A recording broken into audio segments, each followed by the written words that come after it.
Hello and welcome to the Dairy Dialogues. This is the third Dairy Dialogue of the year, and we are really excited to have Mr. Sanjeev Srivastav with us. Mr. Sanjeev Srivastav is a dairy veteran and has worked with dairy sector for more than 3 decades. He started his career with Amul, and recently he was working with Bell Group. He boasts a massive experience from production to consumers. And we are really excited to have him join us as a dairy leader and talk to us about what he sees, what has changed in the consumer sentiments when it comes to dairy. Welcome to the Dairy Dialogue, sir. Thank you, Prashant. Thank you for having me over here. It's a pleasure to be interacting with you. I think it's our pleasure to have you join us, sir. So, sir, I think a lot of our audience already knows about you, where you come from, but I would like to hear from you. Where did you grow up and how did you actually come to the dairy sector? And what has kept you to this sector for such a long time? So, Prashant, just to give you and the audience also a brief understanding about my background, I'm essentially from the eastern part of the country. Okay, what was then undivided Bihar, if I were to call it that way. Uh, Unfortunately, at that point of time, the opportunities within Bihar were not too many. So, like all other youngsters, we would, work towards getting a better education, and then obviously looking for an employment somewhere which was outside of Bihar because it didn't offer those kind of opportunities. Like I said, so my career also kind of proceeded in the same track where I got an education, studied across two good institutions, which was the Banaras Hindu University, where I did my chemistry honors very coincidentally, and then I did my MBA from the Birla Institute of Technology in Misra. Now, coming into the dairy industry, I would say was not honestly too much of by design from my side, but I think it was somewhere where my father, he was pretty, fascinated by the whole consumer sector, dairy sector, and he had a huge fondness for Amul. And I'll just tell you the story. So what had happened was that there was in those times there weren't any digital ads, there were newspaper ads Yeah. where they recruited people, and without my knowing, my father put in the application. Okay, and he then conveniently or inconveniently he forgot to tell it to me. Okay, so then suddenly I get an interview call, and those days it was the era of the the letters coming by post. So I was kind of completely amazed, and then I said, "Let me just ask my father. Has he done something again?" Mhm. So when I speak to him, he says that yeah, it was about 4 months back, that I put in this ad had come out, and I decided to send the application on your behalf. So anyway, so that interesting episode, I said, okay, Amul obviously was a big name in those times also. I said, let me go ahead and give the interview. And one thing led to the other, met up with a lot of interesting people, heard a lot of interesting things. And obviously, it was my first step into what I would say FMCG or consumer products. And that's where this whole interest was there in me to kind of take that leap. So I think it started from an interest of being within the sector, more so from the consumer perspective, and learning about the nuances of that sector, which propelled me into the dairy sector.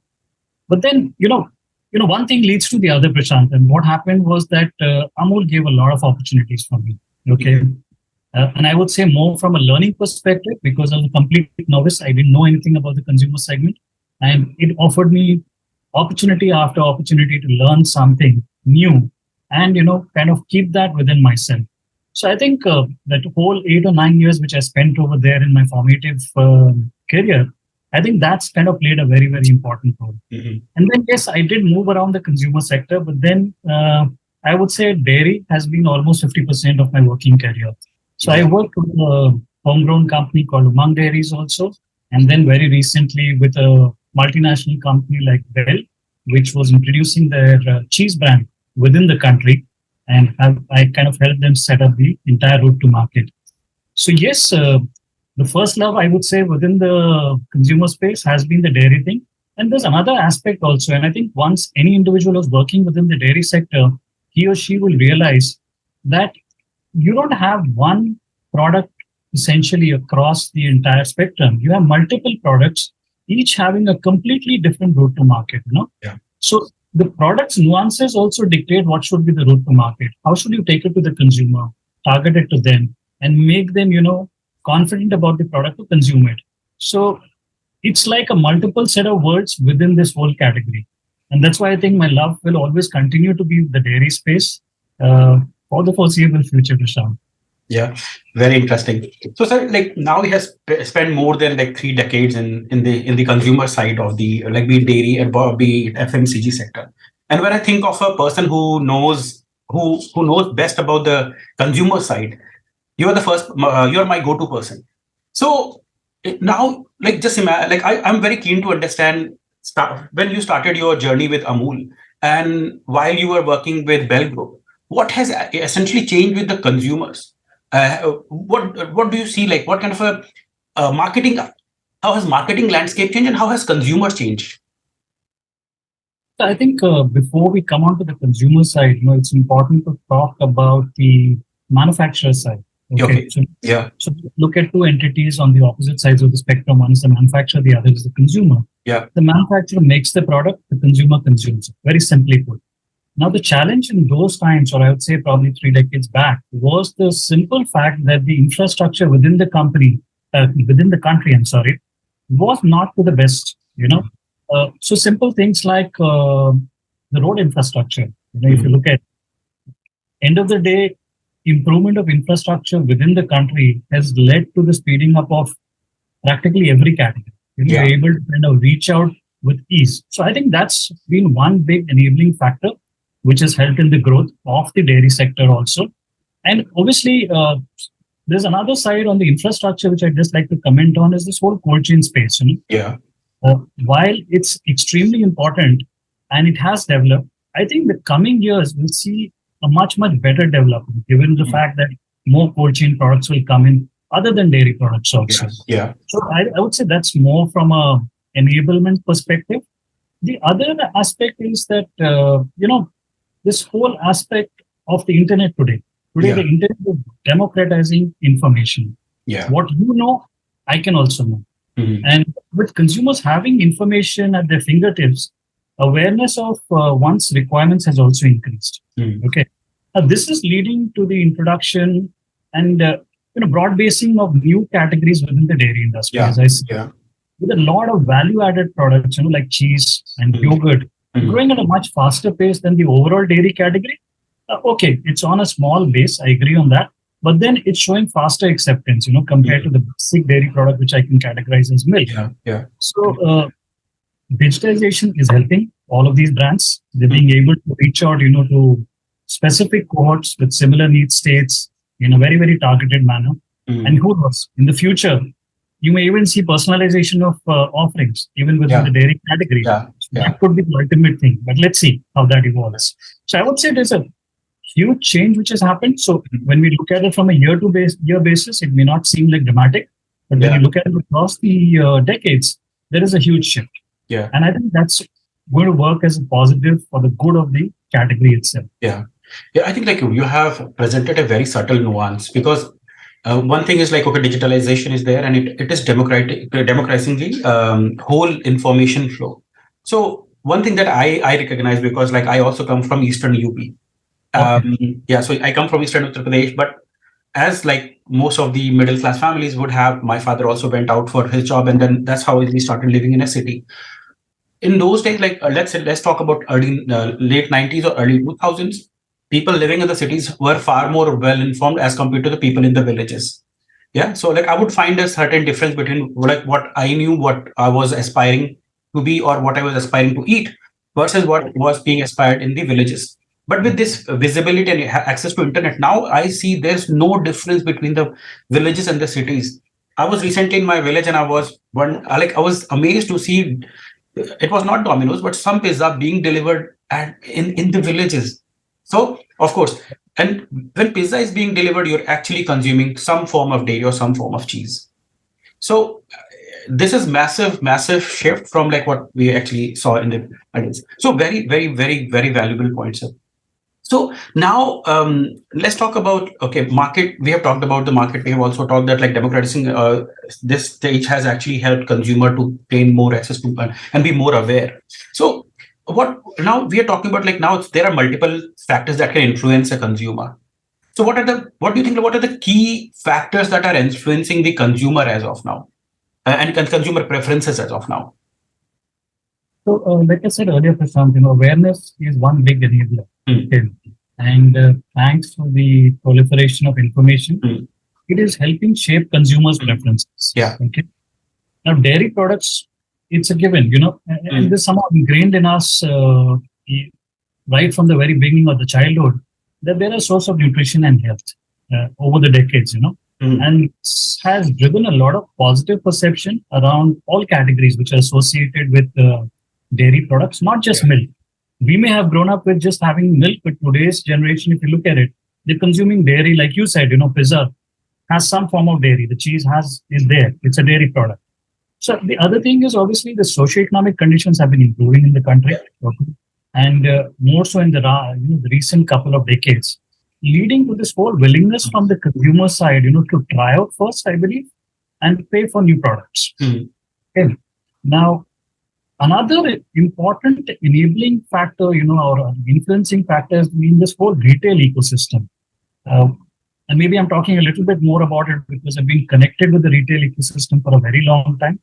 So you've seen it move from a ecosystem where there was only the Kirana store, the neighborhood Kirana store, to one which is now multiple platforms. You have the modern trade, you have the online platforms, and they've been also kind of keeping pace with the changing preferences. Mm. So the shopkeeper, the regular Kirana store, has also evolved. He understands that okay, Prashant or someone else may have come in or has come in inquiring for example, yogurt or cheese. Now he realizes that okay, earlier I was only keeping milk. Now let me keep this. The Mm. moment he does that, there are other people also who come and get influenced by it and start taking it. Mm. And I'll just like to narrate a very small incident or a story, where one of my friend kind of called up. He was talking about lactose intolerance of his son. Okay. And somehow his son loved the taste of milk, but due to the deficiency, he had issues with regular milk. Yeah. Now, it was earlier times, the child would have completely left consuming milk as such. Today, you have lactose free milk, Yeah. okay, which coincidentally, my son, my friend, sorry, he ordered online for his son, post reading about it on the internet. Mm. Okay, so you see the multiple things which are adding up to it, leading to consumers now kind of understanding what's good for them and then trying it out, taking to it or Yeah. adopting it. Yeah. So I think there are a whole lot of factors which will influence it. This whole aspect of information awareness, the willingness to try out and pay for the products. So these are things which will kind of keep shaping it. And yes, manufacturers or brands' willingness to kind of provide for such kind of products will also kind of go hand in hand. Yeah. So, like, I think like it's also very valuable. So now we see that like, okay, consumer is getting more aware and he's asking for some products, and processors are also willing to provide those products. But how have processors utilized this marketing as a vehicle to communicate better with the consumers? So be it packaging or like how these factors, packaging or even digital marketing, how have these factors helped dairy sector to communicate better with the consumer? Or and do you see any further potential in this direction? So you're absolutely right over there, Prashant. I think this whole aspect, these two aspects which you talked about, the packaging and this whole aspect around, branding, they have gained significant importance. Okay, not only for dairy but for the food category as such. I think brands in the larger food category have been more proactive, but you've seen all of the dairy brands now kind of adopting this, and you'll see this becoming particularly critical for dairy brands, more so in the value added or premium space. Let's talk about packaging. Packaging, we all understand that it has a basic function of providing shelf life stability and aiding the process of convenience, as I put it very simply. Okay. Yeah. And end of the day, it's serving as a silent salesman, on retail shelves. The packaging design per se serves to inform and guide the shopper to try out the product. Okay. If you just consider two packs over there, one kind of well illustrated, attractive, and the other pretty simple, if I may just use the word boring. And there is an inherent curiosity in human beings, wherein they'll pick up something which has, it happens with us also. Now you go well dressed for a meeting, you respect it somehow more than if you've gone in a pair of shorts. Simple as that. So I think end of the day, the packaging, apart from serving the basic functions, is going to kind of lend itself to generating curiosity and trials. Okay. Yeah. So different pack forms itself today you're seeing uh, within the dairy industry come up, and each of them trying to kind of become slightly different from what was the previous version. So Yeah. end of the day, it's kind of helping over there. Yeah. Other aspect, which is branding and its reinforcement, will go on to help, drive credibility and trust. And I think this is extremely critical from any food products perspective. Okay. Some brands have done this very successfully and have become iconic, to say the least. Now, if and when this happens, the consumer has complete faith in it and tends to act subconsciously. And you can kind of see it in your behaviors. I see it in my behaviors. We see this having happened with select liquid milk brands, wherein consumers have started asking for the preferred brand and variant. Yeah. Rather than saying to you, give me this, give me a pack of milk. So they will say, okay, give me XYZ brand, this variant, and then they'll take it back home. They're very, very specific about it. Yeah. Now, so these are two things which I think which will kind of enable the whole development. The only flip side, as I see on this, Prashant, is that both of these require resources. Okay. Hence, one needs to keep all factors in mind when working on these two aspects. And I say this more for the younger brands because they can understand where they are coming from. They're in a stage where they've set up business or they're scaling up. They may not have those resources. So the question is, how do you kind of take care of both interests? Requirements of the consumer and your interests also. Yeah. I think you have said something that is very, very catchy and very like it's music to my ears. Is silent salesman. So packaging is a silent salesman. It's very powerful.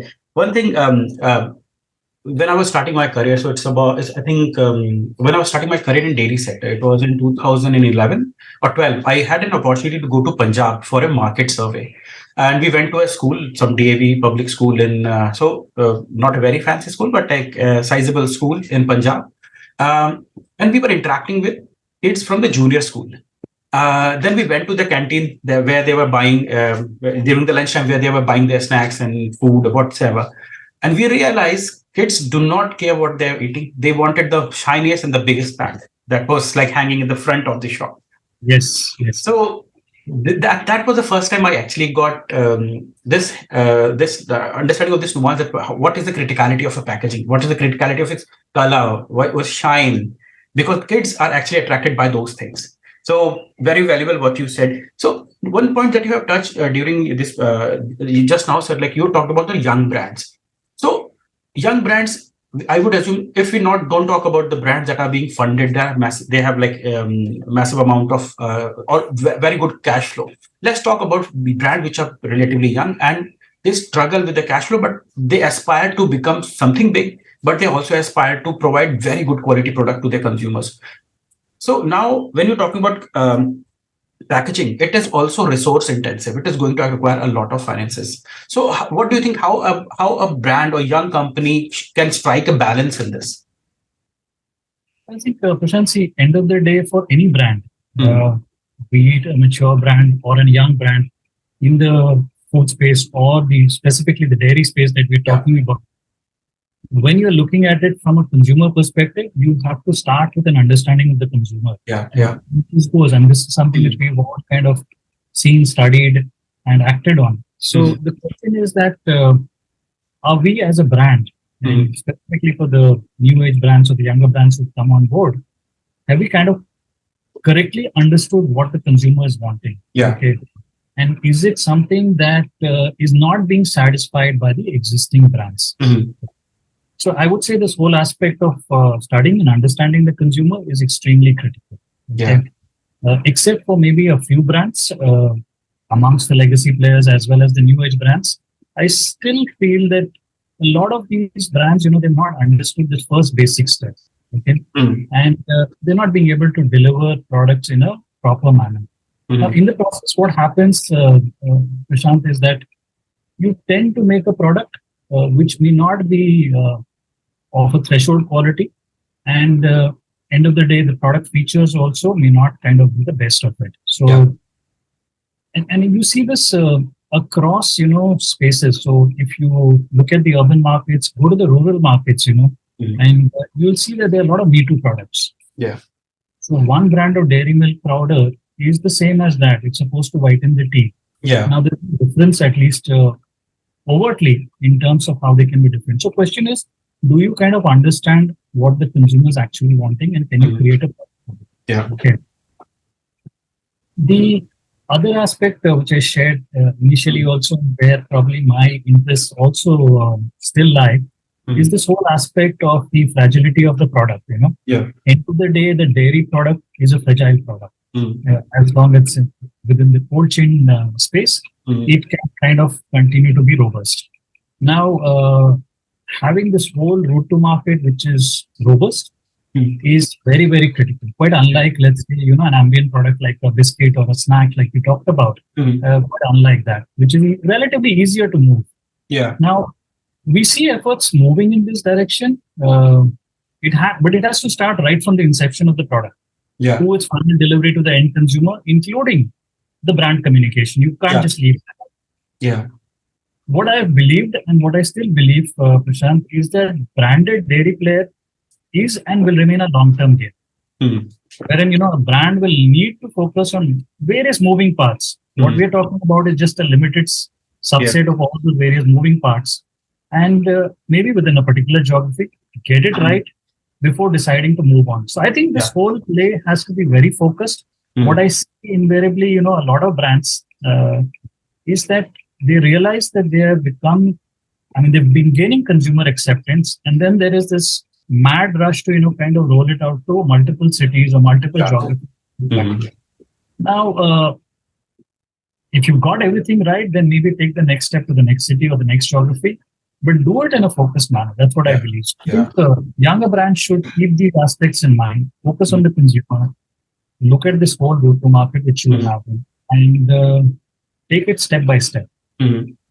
Yeah, I think it's also very critical, and because we have to focus on the consumer. And this is where I have the next question that is again related to the consumer, his sensitivities, and about a young company that is willing to bring its product into the market. How can they, because for example, let's talk about liquid, and I'm a dairy processor, I'm a young dairy processor, and I want to bring my product into the, let's say, Delhi or the Noida market. But we already know there are two leading brands that are present in this market. So how can I ensure that I make a mark in this in these two markets, like Noida or Delhi, ensuring that I just don't become a Me Too product? What do you think? Like, what would be the subtle nuance that a processor should focus? Prashant, let's maybe talk about liquid milk, because today, in the day, if you look at it, the dairy category, milk or liquid milk, per se, kind of occupies a huge space. Okay. And there is this huge visible shift which is happening from unorganized to organized. So from an organized brand perspective, this will only keep growing. Okay. Now, pricing obviously is critical. If you look at it from a consumer's perspective, okay, look at the grocery basket which she has and what does kind of milk, liquid milk, or include for that matter fresh dairy products, like curd and paneer, for example. They kind of form a pretty significant subset of a total grocery monthly grocery basket. Okay. Now, the moment there is a shift in the pricing of even these two brands, which are dominant over here, there is this tendency to conserve. So, as a household or as a family, what will you try to do? You probably try to reduce it. Consumption. But the reverse is always never true. Let's say the prices have dropped and I will start consuming more. So beyond a certain threshold, it's going to be demand is going to be where it is. Now, having said that, for a new brand which is wanting to come into this space, it's important to understand that this nuance. The fact that reducing the price is not. End of the day, if you reduce the price to such a level where you are losing leading, you will never survive. And the second part is that you cannot. The two main brands, their pricing will act as a ceiling. Okay. You can be above them slightly, but there has to be some kind of a value proposition. There are a couple of new age brands who have come in and they are kind of working on a proposition which, while kind of capturing the quality aspect, talks about various other aspects. Okay. But I think the biggest thing or the biggest advantage or they're wanting to create is Mm-hmm. this whole value proposition and how they're communicating it. Mm-hmm. Okay? Because end of the day, we are a very, very heterogeneous market. Yeah. Okay. It's not as if that what Prashant, even if we may be kind of earning the same level, we may be willing to pay for something slightly more than what the other may want to do. Yeah. So Yeah. there are going to be consumers who, if communicated the right proposition, will be willing to switch over. Yeah. So the question in the initial days for that brand, which is coming Mm-hmm. in within the liquid milk Mm-hmm. space, will be that if I have to kind of burn, can I burn that on the communication, on the value proposition, while still trying to drive, a higher pricing, if possible, Mm-hmm. from the market. So Yeah. I think this whole aspect, this whole sweet spot has to be determined by the brand after multiple iterations, Yeah. okay, internally. And you need to balance the requirements, Yeah. including quality of the product, which has to be at or above, I always believe, a certain threshold. Mm-hmm. And what can you price the offering for? Allowing you to make a profit. Yeah. Okay. Yeah. So on the way forward, I would say for the smaller subcategories within the dairy space, we've talked about liquid milk.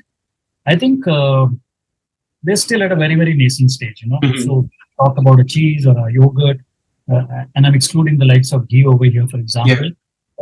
These categories are still at a very nascent stage. Yeah. What brands will need to do, I believe, is to kind of ensure some form of affordability, Yeah. not by simply lowering the price, but maybe probably going for smaller packs, which will allow for trials to happen, Mm-hmm. more consumers to come into the fold, and the category then becoming Mm-hmm. bigger. And Yeah. as consumers, they like it, they realize its importance, Mm-hmm. they're kind of willing to make a shift to a larger pack. So I Yeah. think these are aspects which a young brand or a new brand can keep in mind and decide to move forward. Yeah, I think like now you have already touched a lot of points that actually trickle to the next question. So, like we talked about consumers basket. So, what trends and opportunities do you see in the dairy sector in India as of now? What consumers are willing to procure or purchase, or what they are ready to experiment with? So, Prashant, I think I'll talk only about one, and it's a no-brainer, to be very honest with you. Yeah, and I think this has become more relevant post the pandemic, or during the pandemic, it became very, very relevant. Yeah. So we have this inherent behavior pattern Mm. where we say that we must eat healthy, we must Mm. drink healthy, Mm. but we never do that. Yeah. So we will consume unhealthy stuff also, and every day it's a promise to ourselves to become better the next day. Now, I think, It's exactly me. I promise every day I'll go to the gym. I'm not going to the gym, paying it for 2 years. it's practically everybody. Okay. Yeah. There's no harm in saying that.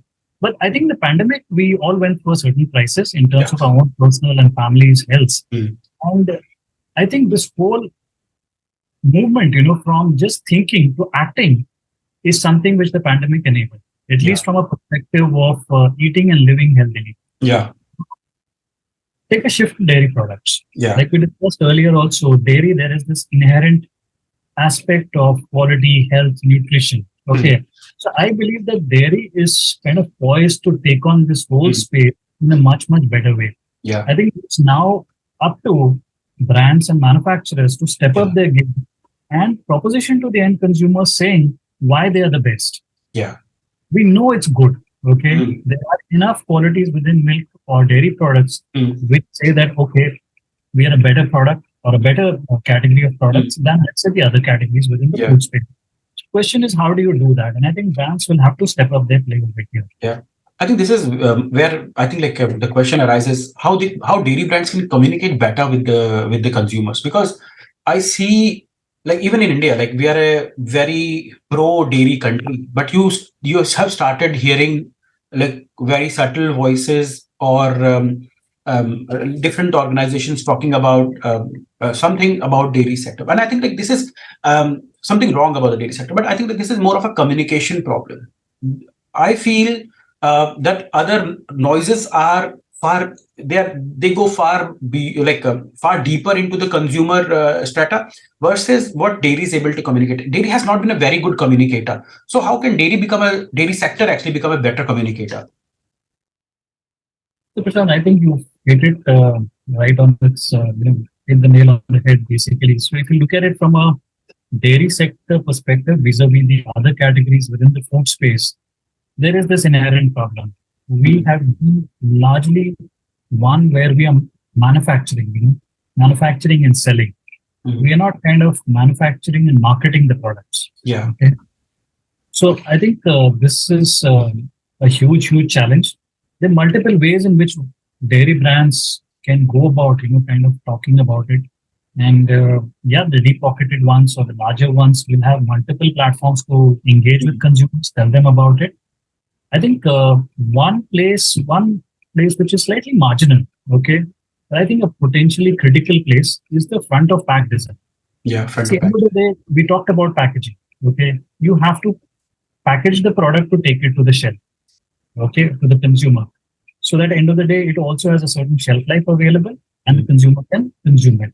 Now, this mm, front of pack and the pack design is extremely critical, I believe, from a urban consumer perspective. And going back to what you said about the village where you had gone, I mm, think it makes sense over there also. mm, Okay, now, brands need to use the space more effectively with respect to communicating, if not all, at least one aspect, where the product is nutritionally beneficial. mm, This can, then lead up to a larger communication that the brand may have in place for the consumer. So mm. I think it can be done in multiple ways in the store and across platforms. But this is one small way where probably younger brands or new age brands or startup brands can focus on and try to drive the consumer engagement piece. Yeah, yeah. And I think one media that can be extremely helpful in this is actually the social media. Mhm. How do you think like dairy sector can utilize social media better? What it should do, what it has not been doing so far, or what it is doing like they can do slightly better, and to ensure like better brand loyalties, to ensure customers understand why dairy is valuable. So what do you think like what can be done in that direction? So I think social media, digital marketing, they're big levers, okay, which dairy brands will need to effectively use Mm-hmm. to engage with their consumer segments. Mm-hmm. You've seen other food segments, get into this. I think non-food products are doing a wonderful job over here. We should probably take leaves out of their marketing playbook and try to employ it within the dairy sector. Now, whether it be working with influencers or otherwise, I believe brands need to do two things, at least Mm-hmm. for this form. One is to educate, Mm-hmm. and the other is to engage. And I don't think the two can kind of happen in isolation. You need to do both. Yeah. And I'll just explain why you need to do both. One is from a perspective of educating the consumer on the Mm-hmm. benefits, the goods, which is there in dairy products. Okay, Mm-hmm. and I think also it's important to engage because what's happening is that the target consumer is going to constantly change. Yeah. I mean, let's say our parents were earlier, the target consumers. Today, we've become, or rather, our children are becoming the target consumers. Mm-hmm. Uh, all of us are being influenced differently, okay? Yeah. Yeah. And we may, irrespective of what's told in the household, we may Mm-hmm. act differently because we've seen certain things around us. Yeah. And instead of probably picking up that dairy product, even though we have been educated that it's a great product, we don't find it engaging and we Yeah. don't kind of stick to it. Yeah. You will know better than me, in terms of this whole liquid milk space in the more developed economies where they've been impacted. Let's look Yeah. at it. Yeah. Liquid milk consumption is dropping, even while, let's say, the value added products are stable or growing. Yeah. Primarily because I believe, there's a very high decibel marketing for various forms of beverages. Yeah. Okay. And they are competing with this whole space. So the question is that how do you not only educate, how can you kind of go about and engaging your consumer sets? Yeah. So they remain interested in your product and they take to it, they consume it, Yeah. rather than saying that okay, it's good, but then I would prefer something else. Yeah. So that's a big thing. So I think there's a lot of work to be done over here for dairy brands, Mm-hmm. and those dairy brands which can market their product very well are kind of going to be more successful. That's what I believe. Yeah, yeah. I think one thing that you have mentioned is like dairy brands are trying to sell their product, not market their product. I think this is very, very valuable point. And as you already mentioned, it's not just in India; it's a global phenomenon. like in Europe, if you see decline in consumption, if in the US you see decline in liquid milk consumption, it's pretty much more that brands are not communicating with the consumers, right? Yeah, I think now it brings me another question, because you see, there is already a prediction that consumption might decline in these geographies, and also there is a ceiling, like they cannot consume more. So this is where India appears to be a very lucrative market for all these international brands to enter the Indian market.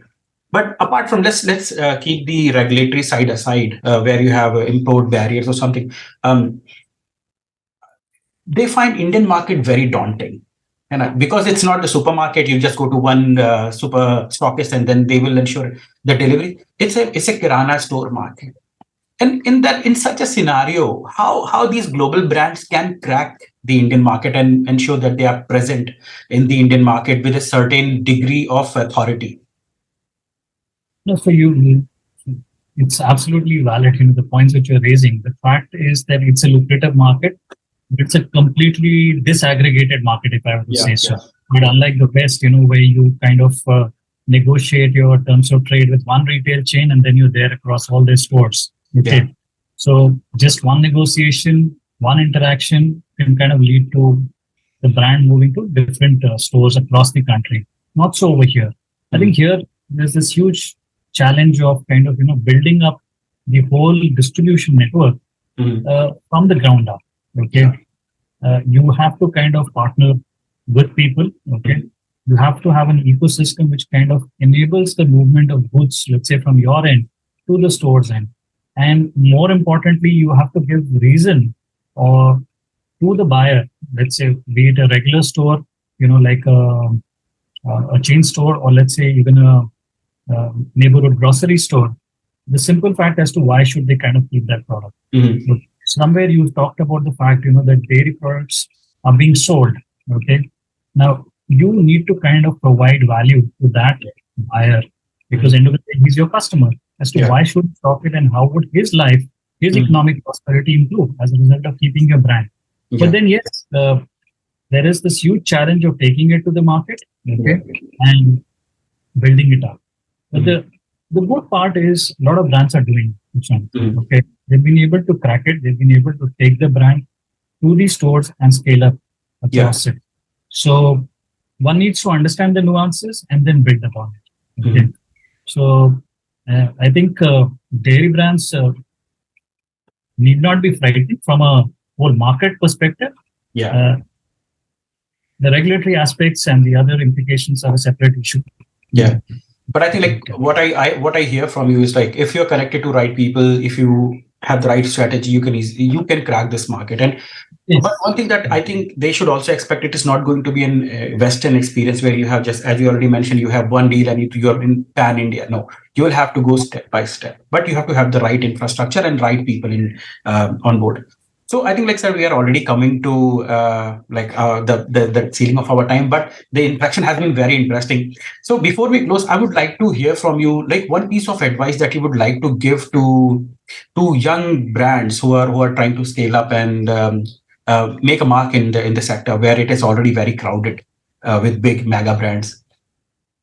I think one piece which we've already discussed is this whole aspect of understanding your end consumer really well. So spend as much time as possible with them, figure that out. And once you have the product which fits the requirement, focus on the next step, which is to kind of taking it to the market in a very, very focused, sustainable manner. So that, because quite unlike other products, ambient products, or let's say food products, it's not just a question of getting the product right. It's here the challenge is to kind of deliver it in the right manner so that the experience is good, and then the consumer can stay with you. So these are two things which I would leave from a front-end perspective. Understand your consumer well, and ensure that you're able to get the product to the consumer in the best manner. Yeah. And the last question that I would like to ask is what one piece of advice that you would have given to your younger self when you were coming fresh out of college? Oh, I would probably have said to myself, be as curious as possible. Yeah. Okay. I think probably once we are out of the college, we are slightly curious, but we don't tend to keep on that curiosity. Yeah. We believe after a very short period of time that we've known everything, okay, and we tend to shut ourselves. So I think being curious is the best thing which you can do, and in the process you learn a lot. You're able to kind of take decisions. You're able to implement a lot of things. So to the younger guys, or maybe to even my younger self, if I had that opportunity, was to ever curious. Don't lose on that curiosity. That's awesome. That's awesome. I think like our audience would love this dialogue, and I hope like we can do. And actually, I would love to do this such a similar dialogue, maybe every quarter, to see how, because Indian market is changing so rapidly. We need to like keep it up on it, like what has changed, what new is coming, and maybe if there's a possibility, I would love to have this dialogue maybe every quarter, and I think our audience would also love it. So anytime, I mean, it's always a pleasure to speak to you.